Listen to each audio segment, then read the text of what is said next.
Premonitions are defined as foreboding visions of future events, but they never give you the whole story.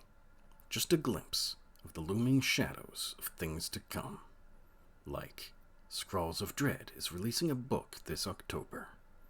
But what's inside? While we wait, perhaps we can get a glimpse. Previews of the stories the tome will contain. Perhaps we'll get Premonitions. Angel of Wrath. Yes, Peter hesitated. They came to me after it happened to confess and ask for advice.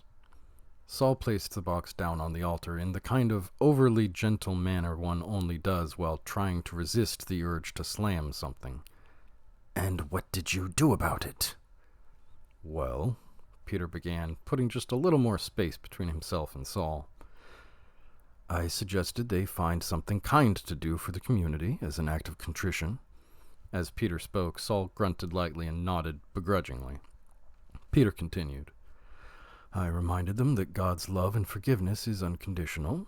Saul rolled his eyes, but kept listening.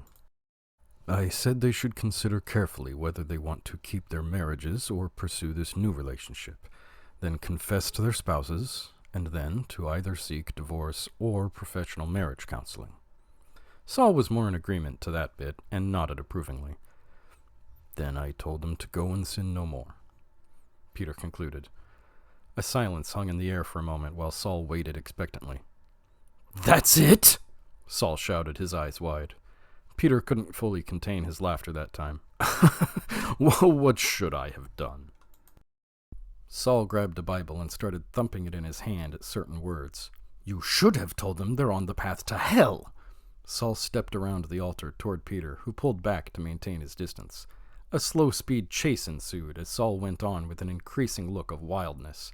You should have put the fear of God into them. You should have had them kneel before you, begging for your forgiveness. Whoa. Peter stopped backing away and instead stepped forward.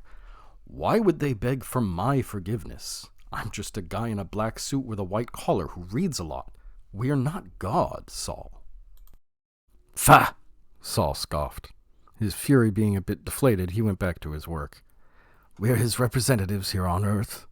We're like the Santa's helpers at the mall during Christmas, only without the sacrilege of mocking Christ's birth. We handle the day-to-day work, while he plans Armageddon in his magic workshop, heaven. Peter stood with his mouth agape for a moment, then he smiled. You know, Santa's not real, right? Saul just looked at him with deadpan exhaustion. That's it for this sneak peek. For the rest of the story and many others, look forward to our book release in October. We publish other short stories Mondays on Substack. Our Spooky Snacks series continues Tuesdays and Saturdays on Instagram and YouTube, and you can also follow us on Facebook and Twitter.